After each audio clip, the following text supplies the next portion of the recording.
तो students balancing of redox reaction का अपन एक और मेथड देखेंगे, बट उस मेथड से पहले हम बात करेंगे कैलकुलेशन ऑफ एन फैक्टर का। एन फैक्टर क्या होता है इसके बारे में अभी हम लोग नहीं जानेंगे। हम सिर्फ ये देखेंगे कि एन फैक्टर को कैलकुलेशन कैसे करना है और उसको यूज कर बैलेंसिंग कैसे करेंगे, राइट। तो पहले हम लोग सीखते हैं कि एन फैक्टर का कैलकुलेशन कैसे होगा। तो n factor can be written as modulus of change in oxidation number into atomicity. इस तरीके से आप एन फैक्टर कैलकुलेट कर सकते हैं। जैसे for example MnO4 minus convert हो रहा है आपका Mn2 प्लस में, और आपसे पूछा रहा है कि भाई इसका एन फैक्टर क्या होगा। तो हमें यहाँ पर दो चीज़ें कैलकुलेट करनी है। हमें बेसिकली ये देखना है कि इसका ऑक्सीडेशन नंबर कितना है। तो यहाँ पे ऑक्सीडेशन नंबर आपका +2 है और यहाँ पे ऑक्सीडेशन नंबर आपका मैग्नीज का +7 है। तो हमें चेंज इन ऑक्सीडेशन नंबर का मॉडुलस कैलकुलेट करना है। तो यहाँ पर 7 और 2, तो आप देख सकते हैं कि यहाँ पर जो डेल्टा ON है या चेंज इन ऑक्सीडेशन नंबर है ये हो जाएगा आपका 5। और मैग्नीज के ऐसे एटम्स कितने हैं, एक ही एटम है, तो एटॉमिसिटी यहाँ पर आपका हो जाएगा 1। तो यहाँ पर अगर एन फैक्टर की बात करें, N factor of MnO4 minus ये हो जाएगा आपका 5।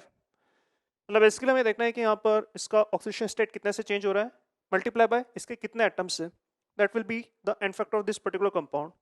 जैसे अगर मान लो मैं बात करता हूँ डाइक्रोमेट का, विच इज Cr2O7-2, और लेट्स से ये कन्वर्ट हो रहा है क्रोमियम 3 प्लस में।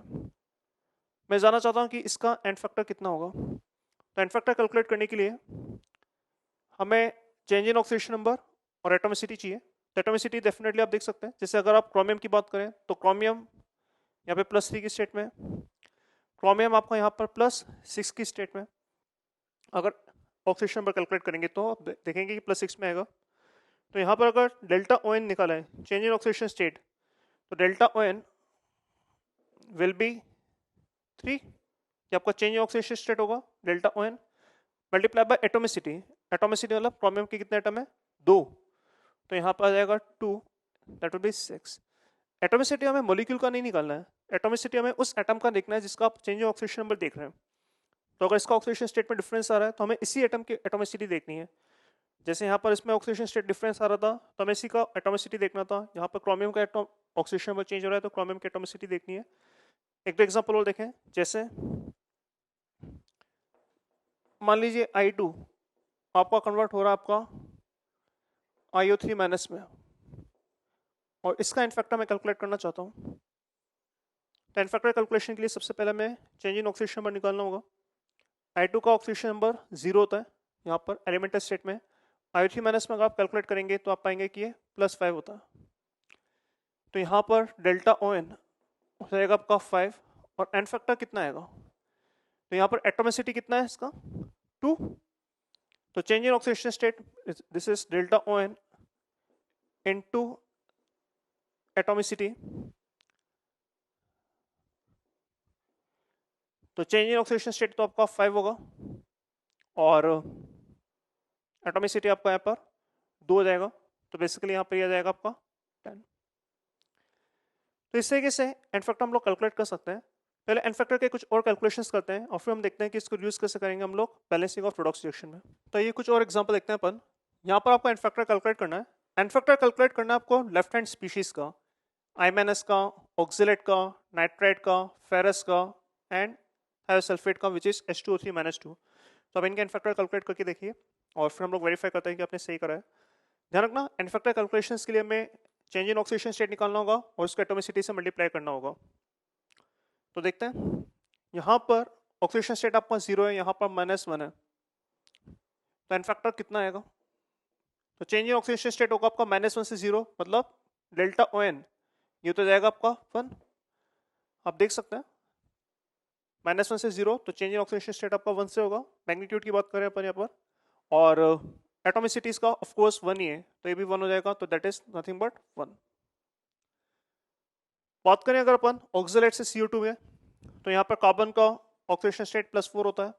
यहाँ पे कार्बन का ऑक्सीडेशन स्टेट अगर आप निकालेंगे कैलकुलेट करेंगे तो ये +3 आएगा। एक्स वाला मेथड यूज कर सकते हैं, जैसे हमने सीखा था कि आप यहाँ पर ऑक्सीडेशन स्टेट एक्स मान लें और नेट चार्ज को या नेट ऑक्सीडेशन स्टेट के सम को आप लिख सकते हैं -2, तो वहां से आप ऑक्सीडेशन स्टेट निकाल सकते हैं, इसका 3 आ जाएगा। तो 3 से ये 4 में जा रहा है, तो चेंज इन ऑक्सीडेशन स्टेट कितना होगा 1। और कार्बन की हम बात करें और कार्बन का एटॉमिसिटी कितना है 2, तो change in oxidation state is 1, atomicity is 2, तो ये रहेगा आपका again 2, right. NO2 minus giving NO3 minus, nitrogen का ऑक्सीडेशन स्टेट अगर देखें यहाँ पे +5 आएगा, यहाँ पे अगर देखें तो +3 आएगा, तो चेंज इन ऑक्सीडेशन स्टेट कितना होगा 2, नाइट्रोजन की atomicity 1, that will be again 2। Iron की बात करें अपन इस वाले केस में, एटॉमिसिटी ऑफ कोर्स 1 है, चेंज इन ऑक्सीडेशन स्टेट 2 से 3 अगर जा रहा है तो of course change in oxidation state आपका अगेन 1 का होगा, तो 1 into 1 that is again 1। H2O3 -2 giving sulphate, यहाँ पर आप सल्फर का ऑक्सीडेशन स्टेट निकालेंगे तो ये +6 आता है, यहाँ पर अगर आप निकालेंगे तो ये +2 आएगा, एवरेज ऑक्सीडेशन स्टेट निकाल कर देख लेगा x मानकर। तो चेंज इन ऑक्सीडेशन स्टेट 2 से अगर 6 में जा रहा है तो चेंज इन ऑक्सीडेशन स्टेट होगा आपका 4, और आपको एटोमिसिटी से मल्टीप्लाई करना है। यहाँ पे सल्फर की एटोमिसिटी हमें देखनी होगी क्योंकि सल्फर का ऑक्सीडेशन स्टेट नंबर चेंज हो रहा है, तो यहाँ पे 2 सल्फर है तो इंटू 2, तो दैट विल गिव 8। तो इस तरीके से हम लोग यहाँ पर oxidation number calculate n factor calculate कर सकते हैं। आई थिंक सो आपको समझ आ रहा होगा कि एन फैक्टर कैलकुलेशन कैसे करना है। आपको यहाँ पर चेंज इन ऑक्सीडेशन नंबर निकालना है और उसको मल्टीप्लाई करना है एटोमिसिटी से। आइए बात करते हैं कि इस एन फैक्टर को यूज कर रिएक्शंस को बैलेंस कैसे किया जाता है। तो ये देखते हैं एन फैक्टर को यूज कर किससे से हम लोग रिएक्शन को बैलेंस करते हैं। फॉर एग्जांपल हमारे पास यहाँ पर एक रिडॉक्स रिएक्शन है जिसके अंदर डाइक्रोमेट फेरस को ऑक्सीडाइज कर रहा है फेरिक के अंदर और खुद कन्वर्ट हो रहा है क्रोमियम 3+ में। मैं इस रिएक्शन को बैलेंस करना चाहता हूँ, तो यहाँ पर हमें एक छोटा सा पॉइंट नोट करना है और वो ये कि ratio of n factors is inverse of ratio of stoichiometric coefficients। Stoichiometric ratio का जो कोफिशिएंट्स होगा स्टोइचोमेट्रिक कोफिशिएंट का जो रेशियो होगा उसका इनवर्स एन फैक्टर का रेशियो होगा। एन फैक्टर का रेशियो इनवर्स होता है स्टोइचोमेट्रिक कोफिशिएंट्स का रेशियो। मतलब अगर सपोज इसका स्टोइचोमेट्रिक कोफिशिएंट ए है और इसका कोफिशिएंट बी है, सपोज इसका स्टोइचोमेट्रिक कोफिशिएंट ए और बी है और मैं ए और बी का रेशियो निकालना चाहता हूं, तो ए और बी का रेशियो आप इजीली निकाल सकते हैं अगर आपको इनका एन फैक्टर्स का रेशियो मिल जाए। तो एन फैक्टर निकालते हैं सबसे पहले। फेरस आपका कन्वर्ट होगा फेरिक में, अभी हमने देखा था अगर एन फैक्टर निकालेंगे तो एन फैक्टर आएगा इसका 1। क्यों? चेंज इन ऑक्सीडेशन स्टेट आपका 1 है और एटोमिसिटी अगर देखें इसका तो ये भी 1 आएगा।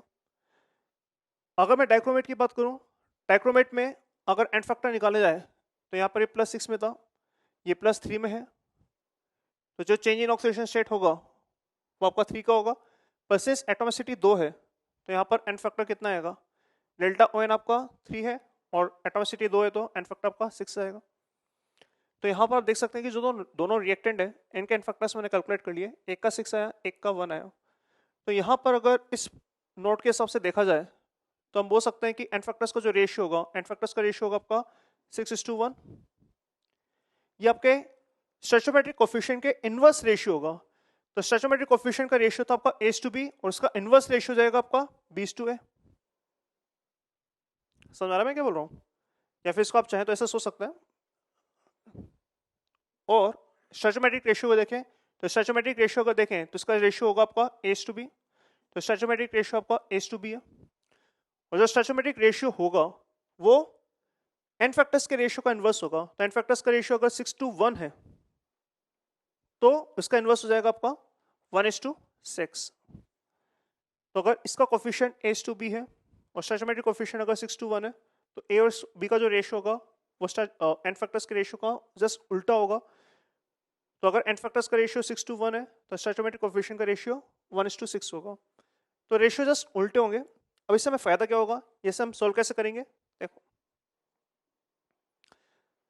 एन फैक्टर्स का रेशियो से स्टोइचोमेट्रिक कोफिशिएंट का रेशियो हमें मिल चुका है। वापस इस इक्वेशन को अगर लिखें अपन, dichromate plus ferrous giving ferric plus chromium 3 plus, right. तो सबसे पहले हमें करना क्या है, इनके रेशियो को निकालना है। तो हमने देखा कि इनका जो रेशियो होगा एस टू बी 1:6 है। तो 1:6 है, मतलब अगर इसका कोफिशिएंट में 1 रख लेता हूँ, अगर कोफिशिएंट इसका 1 रख लेते हैं तो इसका कोफिशिएंट आपका 6 हो जाएगा, बोल सकते हैं अपन। अगर इसका कोफिशिएंट 1 तो इसका कोफिशिएंट 6 होना चाहिए, क्योंकि आपका कोफिशिएंट का रेशियो 1:6 है। सिर्फ इतना ही करना है, इसके बाद ये सारी रिएक्शन अपने आप बैलेंस हो जाएगी। क्यों? क्योंकि अगर ये 1:6 है तो यहाँ पे अगर 6 फेरस है तो यहाँ पे 6 फेरिक होना चाहिए आयरन को बैलेंस करते हुए। क्रोमियम को बैलेंस करने के लिए यहाँ पर आपका 2 क्रोमियम हो जाएगा। मतलब ये रेशियो लिखने के बाद आपको ऑक्सीजन और हाइड्रोजन को छोड़कर बाकी आइटम बैलेंस करने हैं। तो आयरन को बैलेंस करने के लिए आपने यहाँ पे 6 कर लिया क्योंकि आयरन बैलेंस करना था, और क्रोमियम को बैलेंस करने के लिए अपने यहाँ पे 2 से मल्टीप्लाई कर लिया क्योंकि क्रोमियम बैलेंस करना था। और इसके बाद अब हमें ऑक्सीजन बैलेंस करना है।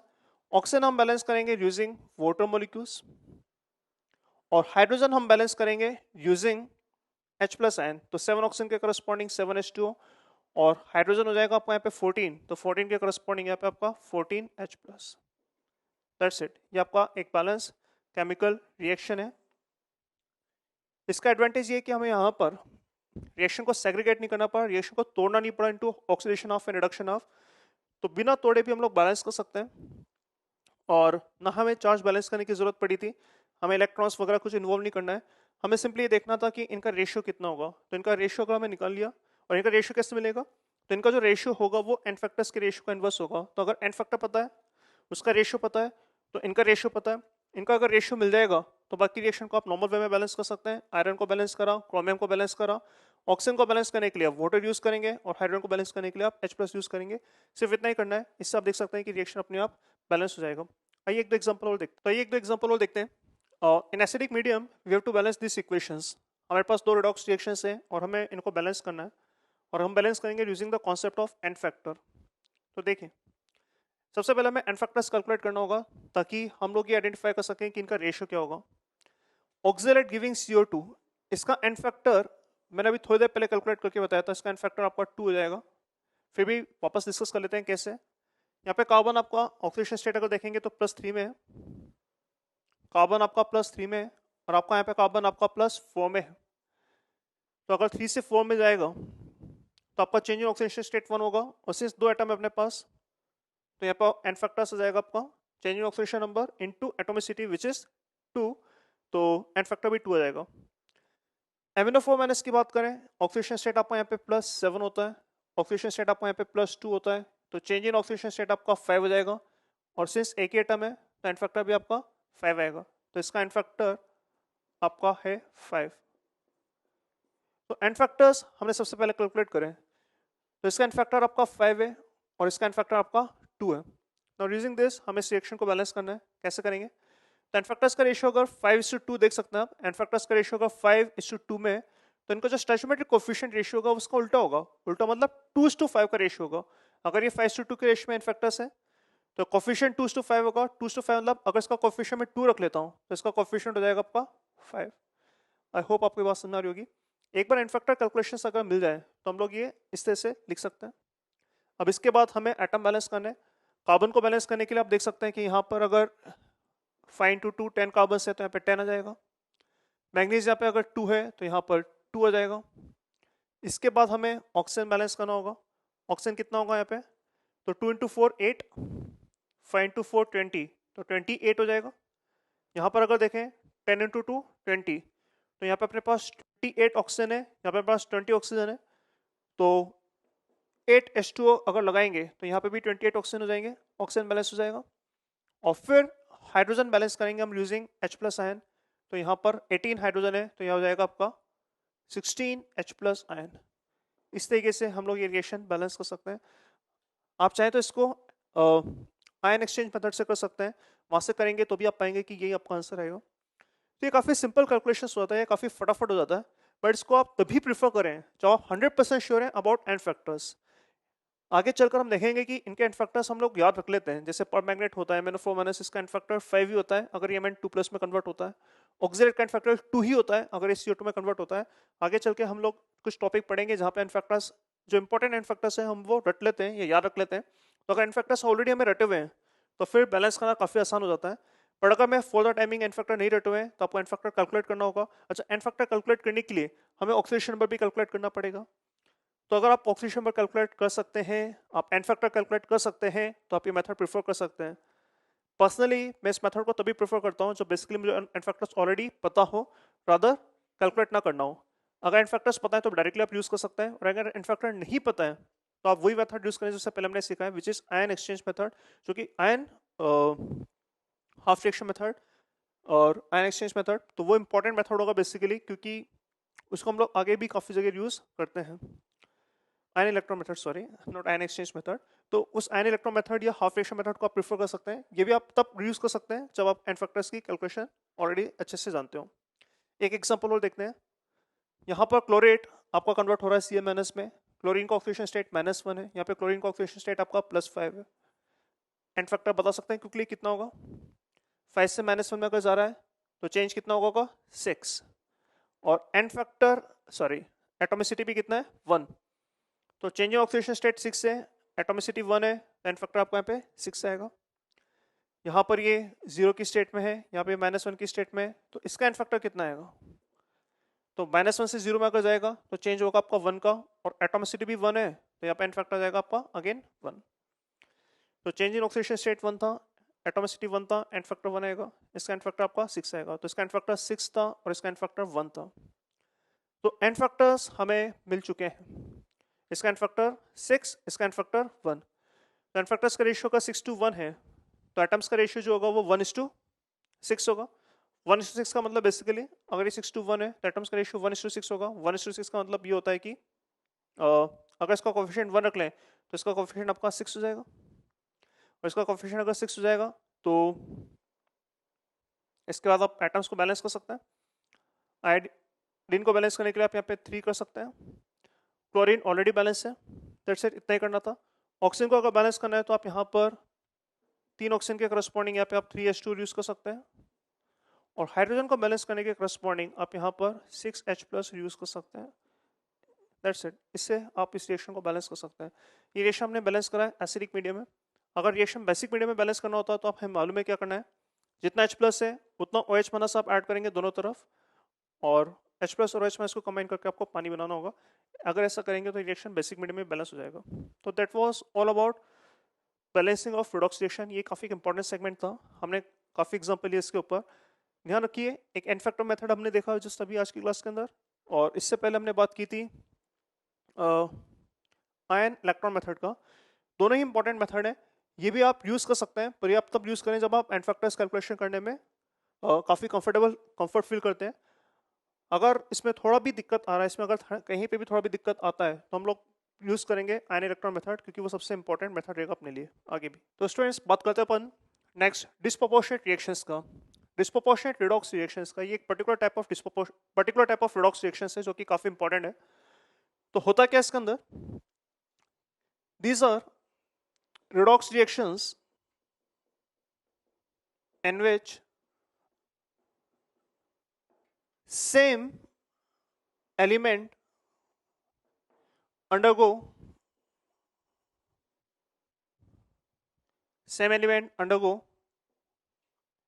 oxidation as well as reduction.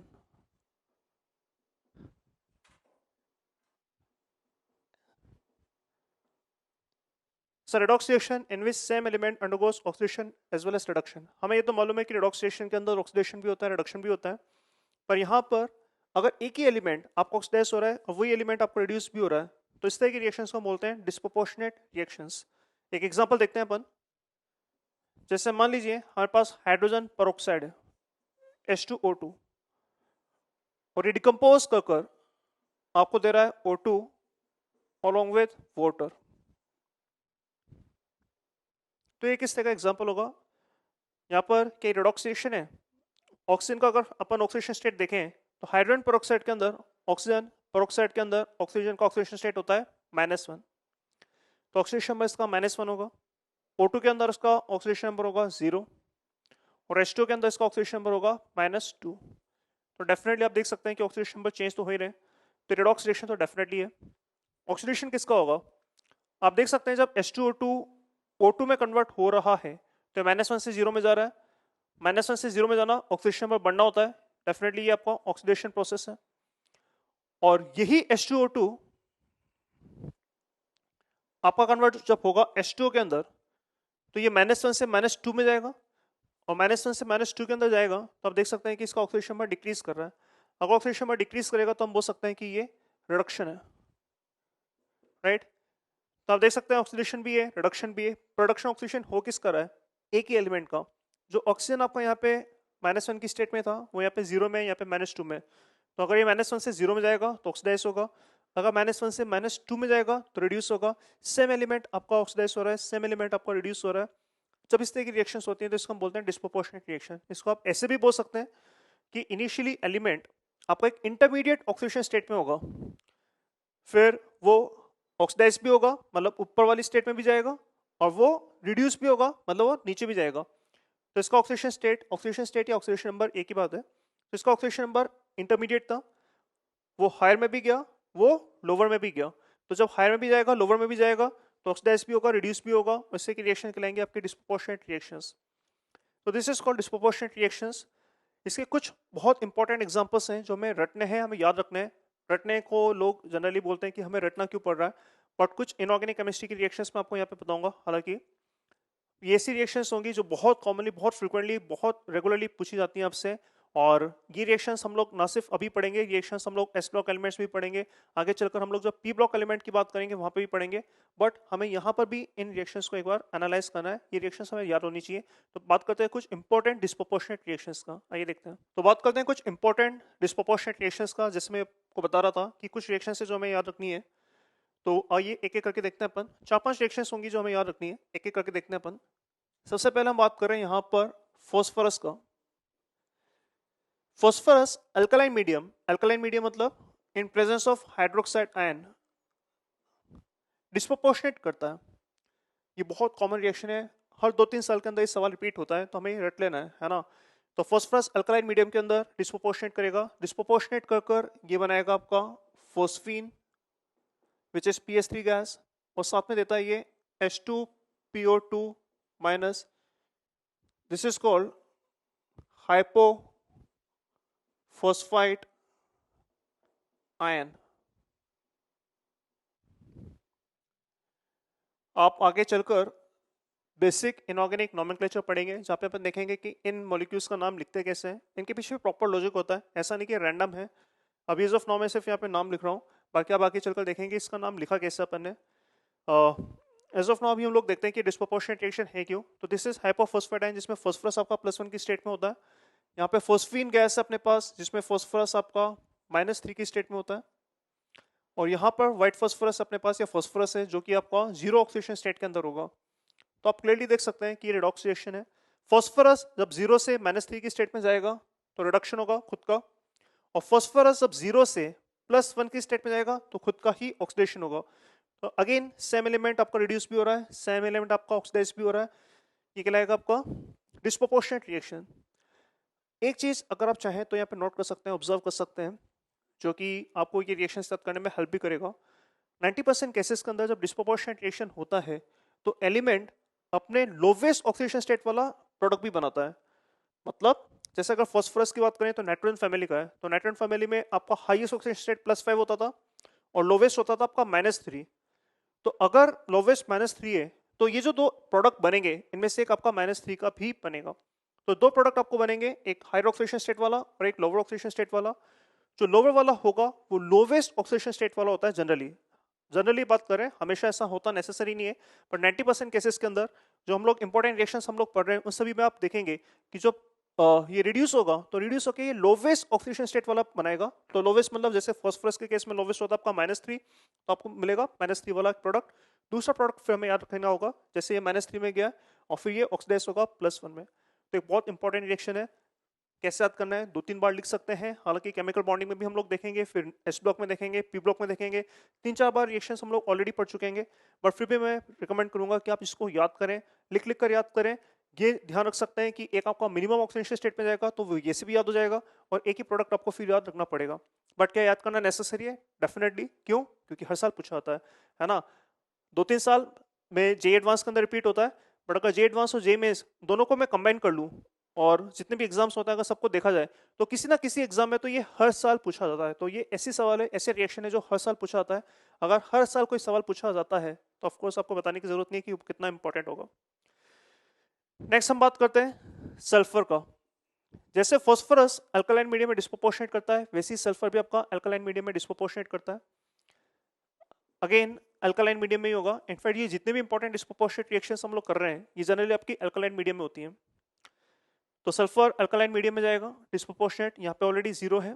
जैसा मैंने आपको बताया ये ऑक्सीडाइज भी होगा, रिड्यूस भी होगा, और जैसा भी मैंने आपको थोड़ी देर पहले बोला कि रिड्यूस होकर ये लोवेस्ट ऑक्सीडेशन स्टेट में जाएगा। तो यहाँ पे लोवेस्ट ऑक्सीडेशन स्टेट के करस्पॉन्डिंग होगा आपका सल्फाइड आयन। आप देखते हैं कि सल्फर ऑक्सीजन फैमिली में आता है और यहाँ पे मिनिमम ऑक्सीडेशन नंबर आपका -2 होता है। तो एक तो आपको सल्फाइड मिल जाएगा और ये ऑक्सीडाइज भी होगा। ऑक्सीडाइज होकर ये बनाता है आपका thiosulphate ion which is H2O3 -2। This is called thiosulphate ion. तो व्हाट इज डिस्प्रोपोर्शनेट? ये 0 से -2 में जा रहा है, तो -2 में अगर जाएगा तो डेफिनेटली रिडक्शन है। और यहाँ पे अगर आप एवरेज ऑक्सीडेशन स्टेट देखेंगे सल्फर की तो ये +2 आता है। तो 0 से -2 में जाना रिडक्शन होता है और 0 से +2 में जाना ऑक्सीडेशन होता है। अगेन सेम एलिमेंट आपका रिड्यूस हो रहा है, सेम एलिमेंट आपका ऑक्सीडाइज हो रहा है। This will be called disproportionate reaction. हमने बात की फास्फोरस की, सल्फर की, बात करते हैं हैलोजेंस की। हैलोजेंस में लेट्स एग्जांपल ले रहा हूँ क्लोरीन का। क्लोरीन भी अल्कलाइन मीडियम के अंदर डिस्प्रोपोर्शनेट करता है। प्रोडक्ट क्या बनता है डिपेंड करता है कंडीशंस के ऊपर। कंडीशंस मतलब जैसे अल्कलाइन मीडियम में हम यहाँ पे कंडीशंस ले रहे हैं कोल्ड एंड डाइल्यूट। कोल्ड मतलब टेम्परेचर कम है, डाइल्यूट मतलब कंसंट्रेशन ऑफ OH माइनस या मोलरिटी ऑफ OH माइनस आपकी काफी कम है। तो क्लोरीन जब कोल्ड एंड डाइल्यूट कंडीशंस में अल्कलाइन मीडियम के साथ ट्रीट होता है तो अगेन डिस्प्रोपोर्शनेट करेगा। यहाँ पर ये 0 की स्टेट में तो एक तो लोवेस्ट आएगा। लोवेस्ट आप सोच सकते हैं, प्रेडिक्ट कर सकते हैं क्या होगा, Cl माइनस, जिसके अंदर ये -1 की स्टेट में होगा, राइट। तो एक तो हमने प्रेडिक्ट कर ही लिया था कि भाई Cl माइनस होगा, और एक ये फर्दर ऑक्सीडाइज होगा 0 से हायर में जाएगा। तो दूसरा बनता है आपका OCl माइनस, जिसके अंदर क्लोरीन का ऑक्सीडेशन स्टेट एक्चुअली +1 होता है। This is called hypochlorite ion. अगर आपको अभी ये नाम में दिक्कत आ रही है तो मैं आपको वेट बोलूंगा कि आप थोड़ा सा बेसिक इनऑर्गेनिक नोमेनक्लेचर का वेट करें वो टॉपिक का। उसके अंदर हम लोग ये सब नामों का रीजन भी देखेंगे, इन नामों का इस तरह से किसे, मतलब इन नामों को कैसे लिखा जाता है, इन नामों के पीछे लॉजिक क्या है। अगर कंडीशंस कोल्ड एंड डाइल्यूट ना हो, अगर कंडीशंस हैं आपकी हॉट एंड कंसंट्रेटेड, तो यही Cl माइनस अगेन 0 है, तो एक लोवेस्ट आएगा, लोवेस्ट हो जाएगा आपका अगेन क्लोराइड, इसको हम बोलते हैं क्लोराइड, तो -1 की स्टेट में जाएगा।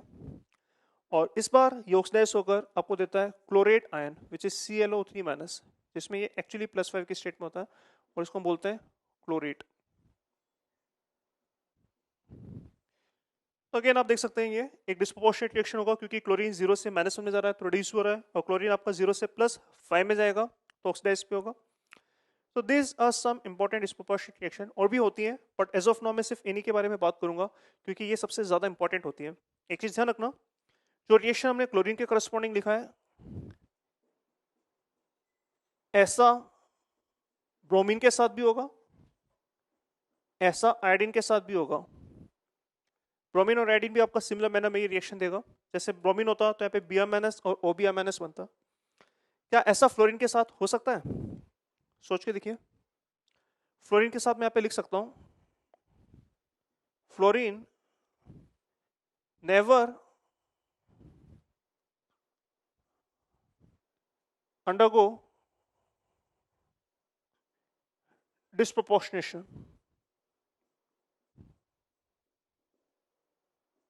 सोच सकता है ऐसा क्यों होगा? फ्लोरीन कभी भी डिस्प्रोपोर्शनेट रिएक्शन में पार्टिसिपेट नहीं करता है। क्यों? क्या रीजन हो सकता है?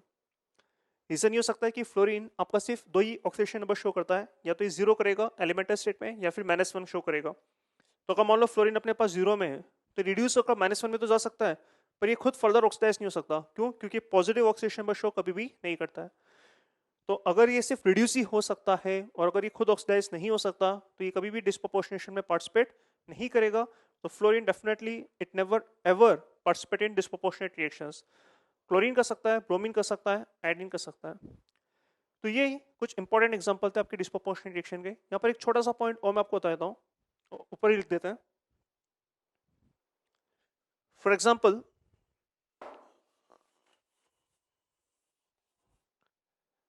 यहाँ पर ही नोट करके लिख देते हैं,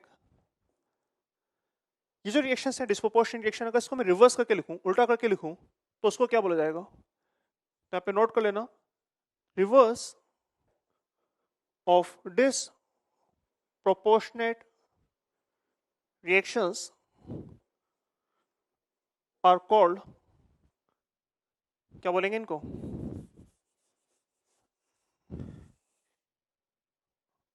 are called come proportionate reactions. Remember this name. Disproportionate reaction को अगर उल्टा करके लिख दें तो इसको बोलते हैं कम प्रोपोर्शनेट रिएक्शन।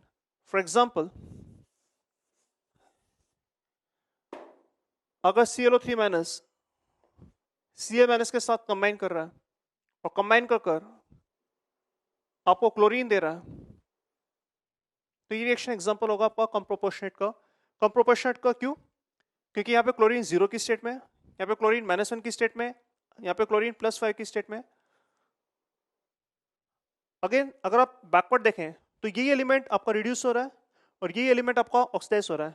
तो बैकवर्ड रिएक्शन होगा, जैसे यहाँ पे अपन देख रहे हैं क्लोरीन आपका Cl- में और ClO3- में कन्वर्ट हो रहा है, तो ये बैकवर्ड रिएक्शन है।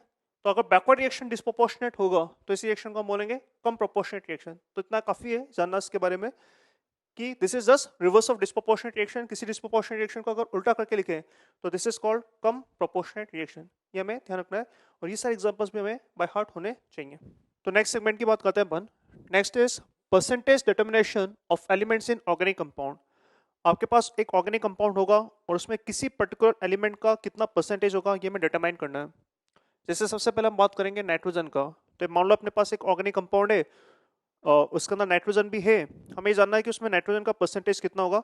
तो एक्सपेरिमेंटली कैसे डिटरमाइन करते हैं इसके बारे में बात करते हैं अपन। तो दो मेथड यहाँ पे अपन कॉमनली यूज करते हैं नाइट्रोजन के लिए। One is Dumas method, another is Kjeldahl's method. बहुत ज्यादा डिटेल में हमें नहीं जाना है, ये एक्चुअली पीओएससी का एप्लीकेशन ही होगा या स्टैचोमेट्री का एप्लीकेशन ही होगा। तो देखते हैं होता क्या है और फिर क्विकली हम लोग इसके एक दो इलस्ट्रेशन लेंगे। तो ड्यूमास मेथड में बेसिकली आपके पास जो ऑर्गेनिक कंपाउंड होगा, तो ये एक ऑर्गेनिक कंपाउंड है और इस ऑर्गेनिक कंपाउंड के अंदर कुछ तो नाइट्रोजन होगा। आप बेसिकली इसको कॉपर ऑक्साइड के साथ हीटअप करते हैं। ये इन्फॉर्मेशन हमें जानने की जरूरत नहीं है कि कॉपर ऑक्साइड के साथ हीटअप करते हैं, मैं सिर्फ समझाने के लिए बता रहा हूँ। तो इसको कॉपर ऑक्साइड के साथ जब इसको हीटअप करते हैं तो इसमें जो भी नाइट्रोजन है वो नाइट्रोजन आपका कन्वर्ट हो जाता है नाइट्रोजन गैस में। तो यहाँ पे सारा का सारा नाइट्रोजन लिबरेट हो जाएगा in form of N2 gas, और इस N2 गैस को आप मेजर कर सकते हैं। तो आपको इसका प्रेशर, वॉल्यूम, टेम्परेचर गिवन होगा। तो अगर प्रेशर, वॉल्यूम, टेम्परेचर मुझे N2 गैस का मालूम होगा तो यूजिंग दिस इन्फॉर्मेशन मैं इसके मोल्स निकाल सकता हूँ। इसके मोल्स से आप इसका वेट निकाल सकते हैं नाइट्रोजन का। N2 का अगर मोल्स आ जाएगा, वेट आ जाएगा, तो नाइट्रोजन एटम का भी मोल्स आ जाएगा, वेट आ जाएगा। और अगर नाइट्रोजन का वेट आ चुका है, ऑर्गेनिक कंपाउंड का वेट पता है, तो यहाँ पे मैं परसेंटेज ऑफ नाइट्रोजन भी निकाल सकता हूँ। एक आध सॉल्व करके देखेंगे अपन, बट आई होप क्लियर होगा। इस इन्फॉर्मेशन से N2 के मोल्स, उसका वेट आ जाएगा, नाइट्रोजन का वेट आ जाएगा, नाइट्रोजन का वेट पता है, ऑर्गेनिक कंपाउंड का वेट पता होगा, तो यहाँ से परसेंटेज ऑफ नाइट्रोजन हम लोग डिटरमाइन कर सकते हैं। सिमिलरली जेल्डास मेथड की बात करें तो यहाँ पे अपने पास अगेन ऑर्गेनिक कंपाउंड है और इस ऑर्गेनिक कंपाउंड में अगेन नाइट्रोजन है। इसको फर्स्ट आप ट्रीट करते हैं सल्फ्यूरिक एसिड के साथ और फिर इसको आप ट्रीट करते हैं एक्वस NaOH के साथ। एक्चुअली होता क्या है, जब सल्फ्यूरिक एसिड के साथ ट्रीट करते हैं तो सारा नाइट्रोजन आपका कन्वर्ट हो जाता है अमोनियम सल्फेट में। सारा नाइट्रोजन कन्वर्ट हो जाएगा अमोनियम सल्फेट में, और उस अमोनियम सल्फेट को जब आप NaOH के साथ ट्रीट करते हैं तो वही अमोनियम सल्फेट आपको देता है अमोनिया गैस। क्या ये सारी इंफॉर्मेशन हमें मालूम होना चाहिए? आंसर है नहीं। ये सारी इंफॉर्मेशन आपको सवाल में गिवन होगी, हमें सिंपली देखना है कि इसको यूज कैसे करते हैं। तो यहाँ पर आपका सारा नाइट्रोजन कन्वर्ट हो जाएगा अमोनिया गैस में, और फिर इस अमोनिया गैस को इसका अमाउंट डिटरमाइन करने के लिए हम लोग इसको किसी एसिड के साथ ट्रीट करेंगे। तो एसिड से इसको मैं न्यूट्रलाइज कर दूंगा। तो एक न्यूट्रलाइजेशन रिएक्शन होगी अपने पास। इस एसिड का अमाउंट गिवन होगा, इस एसिड के अमाउंट से आप अमोनिया का अमाउंट निकाल सकते हैं। अमोनिया के मोल्स मिल जाएंगे, जितने मोल्स अमोनिया के होंगे उतने मोल्स नाइट्रोजन एटम के होंगे। अगेन नाइट्रोजन एटम के मोल्स आ गए तो इसका वेट आ जाएगा, इसका वेट आ गया, और ये नाइट्रोजन आएगा कहाँ से, यहीं से। तो यहाँ पे नाइट्रोजन एटम का वेट आ चुका है। नाइट्रोजन एटम का अगर वेट आ गया, ऑर्गेनिक कंपाउंड का वेट पता है, तो अगेन हम लोग परसेंटेज ऑफ नाइट्रोजन निकाल सकते हैं। आइए एक दो सवाल करते हैं, देखते हैं इसको यूज कैसे करते हैं। तो एक सवाल करते हैं अपन। आपको यहाँ पे सवाल दे रखा है, for the estimation of nitrogen 1.4 gram of a compound was digested by Zelda's method and the evolved ammonia was absorbed in 60 ml 1/10 molar sulfuric acid. The unreacted acid required इतना amount of NaOH for complete neutralization. Determine percentage of nitrogen in the compound. इसको एक बार diagrammatically analyse करते हैं, आप एक बार try कर सकते हैं और फिर हम लोग डिस्कस करेंगे इसको कैसे करना है। तो डायग्रामेटिकली अगर इसको अपन एनालाइज करें, हो क्या रहा है, आपके पास यहाँ पे कंपाउंड है 1.4 ग्राम, जिसका वेट दे रखा है। तो 1.4 ग्राम कंपाउंड अपने पास, it is digested by Kjeldahl's method.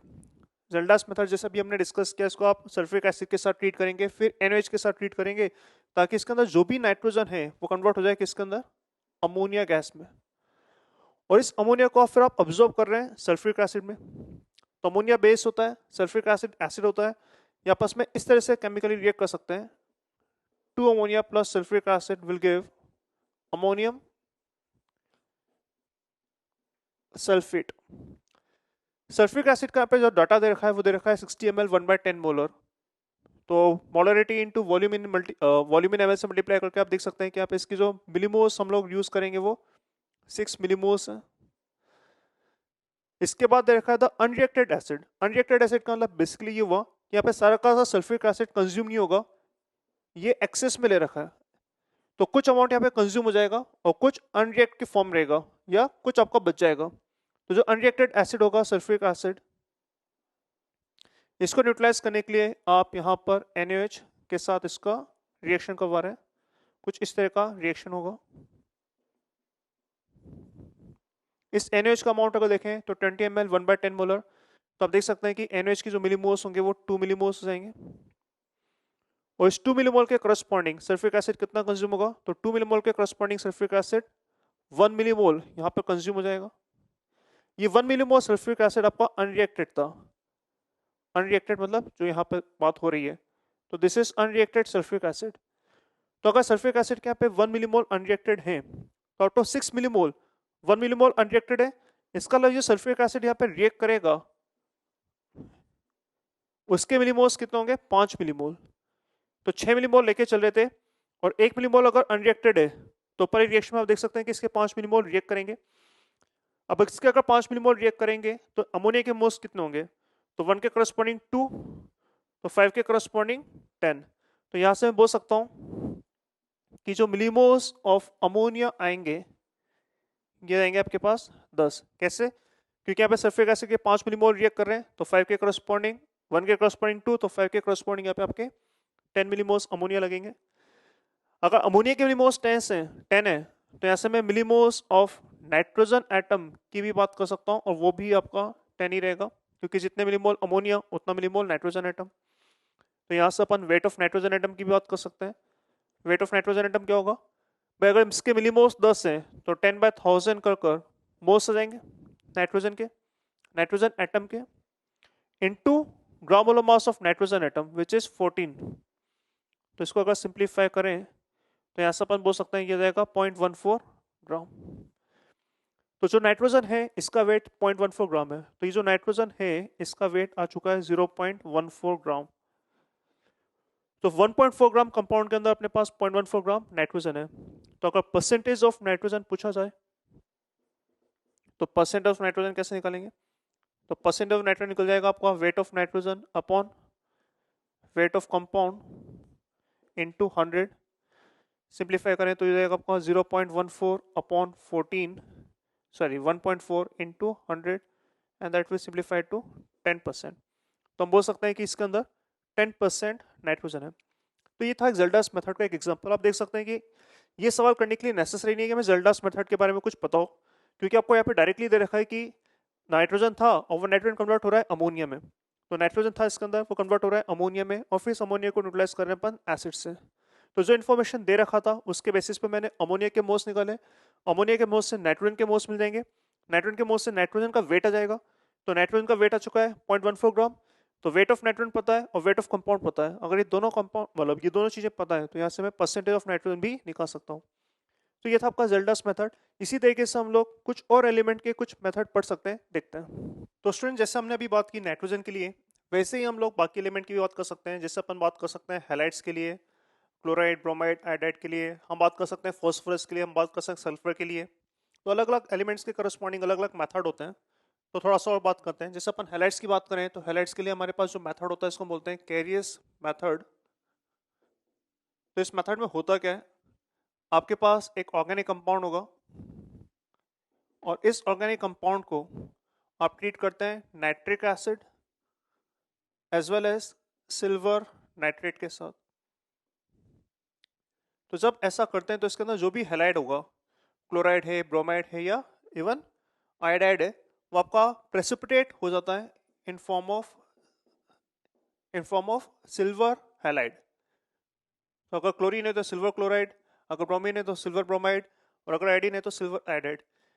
तो ये जो पीपीटी है इसका आप अमाउंट मेजर कर सकते हैं। अगर इसका अमाउंट मेजर कर सकते हैं तो यहाँ से आपको मोस ऑफ एजीएक्स मिल जाएंगे, मोस ऑफ एजीएक्स से आपको मोस ऑफ एक्स मिल जाएंगे, मोस ऑफ एक्स से आप वेट ऑफ एक्स निकाल सकते हैं। और वेट ऑफ एक्स अगर आपको मिल चुका है तो वेट ऑफ एक्स मिल जाएगा, वेट ऑफ कंपाउंड पता है। ऑफ कोर्स यहाँ से अपन परसेंटेज ऑफ एक्स भी डिटरमाइन कर सकते हैं, कुछ न्यूमेरिकल करेंगे अपन अभी। तो ये कहलाता है आपका कैरियस मेथड। वैसे सिंपली वैसे अगर मैं बात करूँ सल्फर के करस्पॉन्डिंग, मान लो कोई ऑर्गेनिक कंपाउंड है, इसमें सल्फर का अमाउंट डिटरमाइन करना है। तो मान लो ये ऑर्गेनिक कंपाउंड है, इसमें कुछ सल्फर है,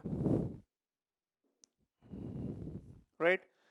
तो इसका अमाउंट डिटरमाइन करने के लिए अपन क्या कर सकते हैं, अगेन इसको ट्रीट कर सकते हैं नाइट्रिक एसिड के साथ।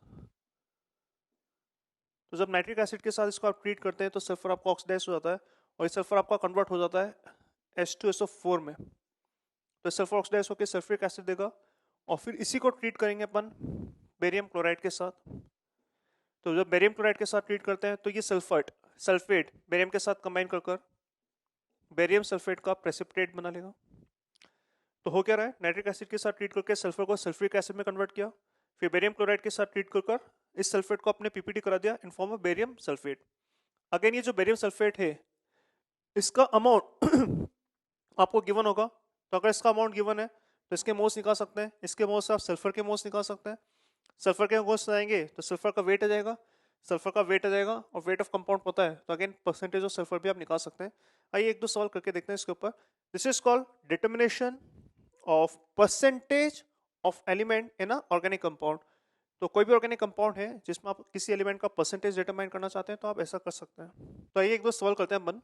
सबसे पहले सवाल में अपने पास सल्फर का एस्टिमेशन है। तो in sulphur estimation 10 gram of organic compound give 23.3 gram barium sulphate. तो एक ऑर्गेनिक कंपाउंड है जिसका वेट है 10 ग्राम, आप उसमें से बेरियम सल्फेट ला रहे हैं। बेरियम सल्फेट आएगा कैसे, उस ऑर्गेनिक कंपाउंड को नाइट्रिक एसिड के साथ ट्रीट करेंगे तो सल्फ्रिक एसिड मिलेगा, फिर बेरियम क्लोराइड के साथ ट्रीट करेंगे तो बेरियम सल्फेट मिलेगा। ये इन्फॉर्मेशन हमें जाने की एक्चुअली जरूरत होती नहीं है, हमें तो ध्यान रखना है कि इवेंचुअली मिल क्या रहा है।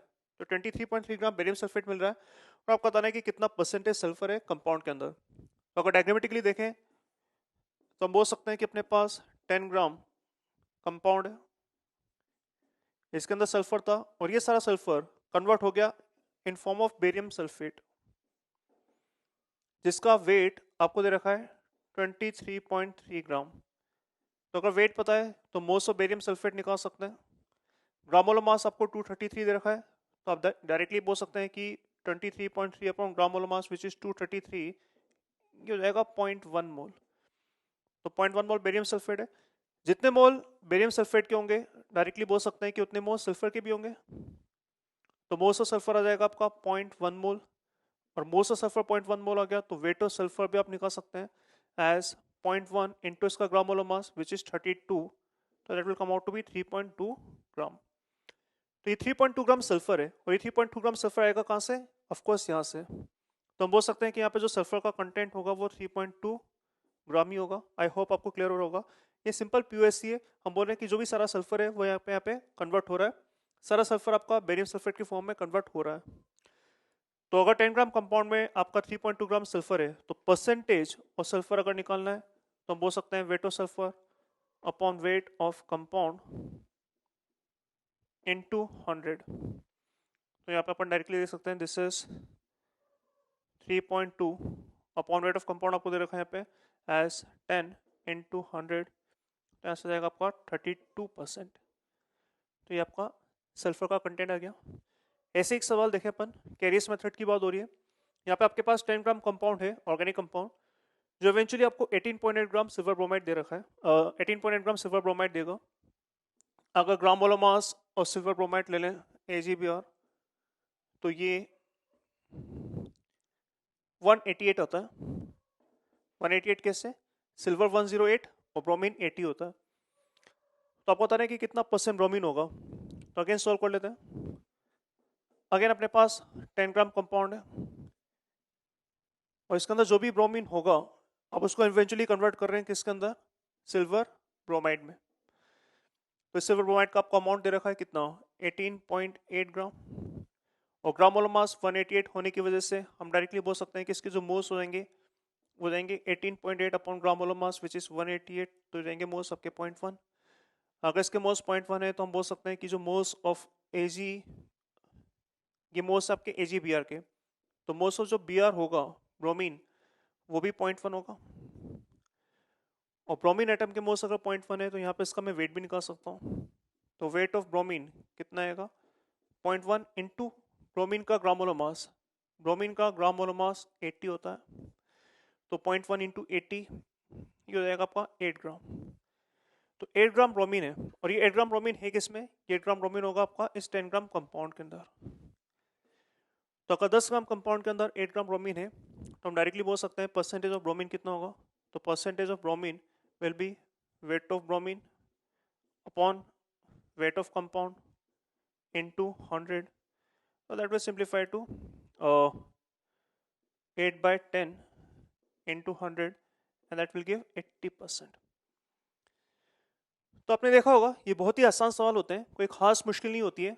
आपको सिंपली एक पीओएससी लगाना होता है और पीओएससी को अप्लाई करके आप इस तरह के सारे सवाल कर सकते हैं। हमने बात की सल्फर की, हैलोजेंस की, हमने बात की नाइट्रोजन की। इसी तरह के कुछ मेथड फॉस्फोरस या कार्बन के लिए भी होते हैं, पर वो सारे सवाल भी आप कर सकते हैं। आपको कुछ इन्फॉर्मेशन जानने की जरूरत नहीं है, आप सिंपली पीओएससी अप्लाई करें और पीओएससी अप्लाई कर आप ये सारे सवाल कर सकते हैं। तो डियर स्टूडेंट्स, ये था आपका मोल कॉन्सेप्ट।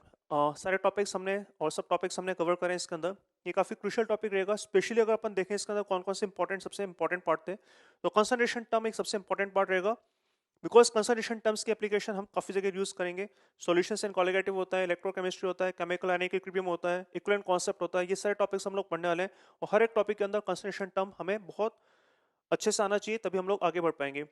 जहाँ तक स्टैचोमेट्री की बात होती है, स्टैचोमेट्री के बेसिक न्यूमेरिकल करना काफ़ी होता है, इसमें बहुत ज़्यादा दिमाग लगाने की जरूरत नहीं है। सिमिलरली अगर हम लोग बैलेंसिंग ऑफ रिडॉक्स रिएक्शंस की बात करें तो उसमें भी सिंपल आयन इलेक्ट्रॉन मेथड ही जानना काफ़ी होता है, उससे आप बैलेंसिंग देख सकते हैं। तो इसमें बहुत ज़्यादा टफ सवाल बनने की गुंजाइश कम होती है। जो सबसे इंपॉर्टेंट सेगमेंट रहेगा वो कंसंट्रेशन टर्म ही रहेगा। हाँ, हालांकि बेसिक मोल कैलकुलेशन करना आना चाहिए, बेसिक स्टैचोमेट्रिक हमें आना चाहिए, उसकी रिक्वायरमेंट हमें हर जगह पड़ेगी, पर बहुत ज़्यादा डिटेल में नहीं। बहुत ज़्यादा डिटेल में जो हमें पढ़ना था, जिस पर हमें फोकस करना था, वो कंसंट्रेशन टर्म होगा। तो अगेन मैं आपको अगेन मैं रिपीट करूंगा कि उसके ऊपर आप थोड़ा एक्स्ट्रा फोकस दें, उसके सवालों पे ज़्यादा मेहनत करें और अच्छे से सारे सवाल करें। हम लोग इसका सारा डिस्कशन भी करेंगे। एक्सरसाइज 1 एक्सरसाइज 2 तो हाथ डिस्कस कर ही रहे हैं, एक्सरसाइज 3 भी आपको साथ में हम लोग डिस्कस अब करेंगे। तो बच्चों, अपना अब रिमेनिंग डिस्कशन जो रहेगा वो होगा एक्सरसाइज 1 पार्ट 1 में सेक्शन जे। यही बच्चा अपना एक्सरसाइज 1 के अंदर पार्ट 1 पार्ट 2 सेक्शन जे, और एक्सरसाइज 2 में आपको पार्ट 4 कंप्लीट करके लेके आना है। इसको हम लोग डिस्कस करेंगे नेक्स्ट टाइम पे और स्टार्ट करेंगे हम एक न्यू टॉपिक से।